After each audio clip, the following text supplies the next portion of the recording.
Olá e bem-vindos. O nome José Relvas, para muitos, está ligado à arte, a uma casa-museu espetacular. Mas e se a sua maior obra, a sua verdadeira obra-prima, não estiver pendurada numa parede?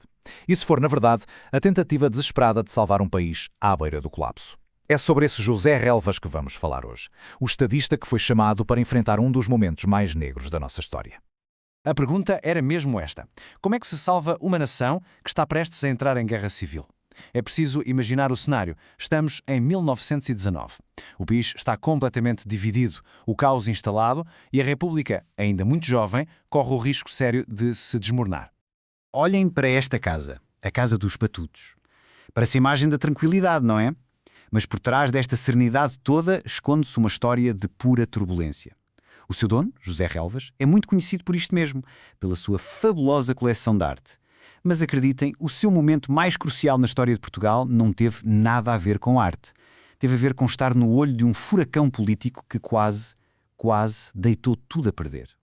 Então, vamos lá a isto. Para percebermos o papel de José Relvas, temos mesmo de fazer uma viagem no tempo, até a um dos períodos mais confusos da nossa história, o rescaldo da Primeira Guerra Mundial em Portugal. A situação, em bom português, era uma autêntica bomba relógio. Em dezembro de 1918, o presidente Sidónio Pais é assassinado e, de repente, há um vazio de poder, um vácuo. E quem é que aproveita este caos? Claro, os monárquicos. A 19 de janeiro, no Porto, declaram a chamada Monarquia do Norte. O país estava literalmente a partir-se em dois. Era preciso, com urgência, alguém que conseguisse unir as pontas, alguém forte para evitar o pior. E é aqui, exatamente aqui, a 26 de janeiro, que o nome de José Relvas é chamado. Mas afinal, quem é deste homem? Um colecionador de arte chamado para apagar um incêndio nacional? Parece estranho, não é? Vamos ver de onde ele veio, qual era o seu percurso. Pois bem, o mais curioso em Relvas é que ele não era o típico político de carreira. Longe disso, era um homem com, muitos chapéus. Era agricultor, e dos bons, inovador, era músico amador, era, claro, um grande colecionador de arte e ocupou cargos políticos importantes como Ministro das Finanças e Embaixador. Talvez tenha sido precisamente por não estar mergulhado nos jogos e joguinhos da política do dia-a-dia que ele tinha uma visão diferente, uma visão que, naquele momento, era absolutamente essencial. E atenção, apesar de ser um grande proprietário rural, um homem da elite, não se pense que era um conservador. Pelo contrário, Relvas era um republicano de alma e coração. É verdade que só se juntou formalmente ao diretório do partido em 1907, um pouco tarde talvez, mas as suas convicções eram antigas e muito fortes. Para ele, a República não era uma opção, era a solução para modernizar o país. E essa convicção levou-o a um dos palcos mais importantes da nossa história. Vamos falar do momento que, para sempre, o ligou à própria fundação da República. Sim, foi ele. No dia 5 de outubro de 1910, da varanda dos Passos do Conselho em Lisboa, foi a voz de José Relvas que proclamou a República. Imagine a cena. É um momento absolutamente icónico. E este ato deu-lhe uma autoridade moral, um capital de respeito que mais ninguém tinha. E esse capital seria fundamental anos mais tarde, quando a República precisou de ser salva. Pronto. E é com essa bagagem, com essa legitimidade histórica, que voltamos a 1919. A crise está ao rubro, o país está a arder e José Relvas aceita aquilo que parecia, uma missão impossível: formar governo e pôr ordem na casa. A missão dele tinha 3 objetivos e cada um mais difícil que o outro. Primeiro, o mais urgente: acabar com a revolta monárquica no Norte. Ponto final. Era uma questão de sobrevivência. Segundo, dissolver o Parlamento que vinha do tempo do sidonismo, que só estava a bloquear tudo.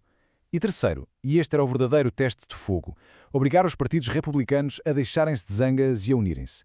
Era quase como pedir a inimigos para se abraçarem para salvar a casa que tinham construído juntos. E para esta tarefa monumental, quanto tempo é que ele teve? 62 dias. Só. Pouco mais de 2 meses para salvar um país. Isto dá uma ideia da pressão, da urgência. Era tudo a correr contra o relógio. Então conseguiu? Bem, sim e não. O resultado foi agridoce. Na parte militar, sucesso absoluto. A monarquia do Norte foi derrotada a 13 de fevereiro e a República estava a salvo. Missão cumprida, certo? Errado. Porque no campo político foi um fracasso. Mal o perigo monárquico desapareceu, o que é que aconteceu? Os partidos republicanos voltaram ao mesmo de sempre. Lutas internas, desconfianças, cada um a puxar para o seu lado. Relvas percebeu que a união que ele queria era impossível. E, coerente com os seus princípios, sentiu que a sua verdadeira missão tinha falhado. E, por isso, demitiu-se. E ao sair de cena, José Relvas deixa-nos 2 legados, completamente diferentes um do outro. Um é um legado de arte, de beleza, que podemos ver e tocar. O outro é um legado de palavras, uma profecia política absolutamente arrepiante. O primeiro legado é este, o mais conhecido, claro, a Casa dos Patudos. Ele deixou tudo em testamento à nação. A casa, a coleção de arte fantástica, tudo. Um ato de uma generosidade incrível que criou um museu que ainda hoje podemos visitar. Mas há o outro legado, o político. E é este que talvez importe mais. É um aviso, quase uma profecia. Ele escreveu isto em 1919. Voltaremos às mesmas lutas estéreis. Outra ditadura virá. Pensem na clareza disto.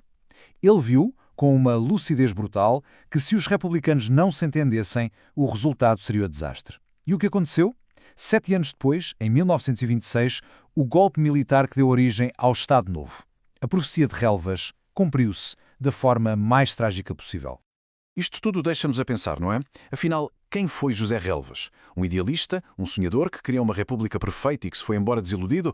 Ou, pelo contrário, um realista pragmático que viu as fissuras no sistema melhor do que ninguém e percebeu que não tinha conserto? Se calhar, a resposta é que ele foi as duas coisas ao mesmo tempo. E talvez tenha sido essa a sua maior força e também a sua maior tragédia.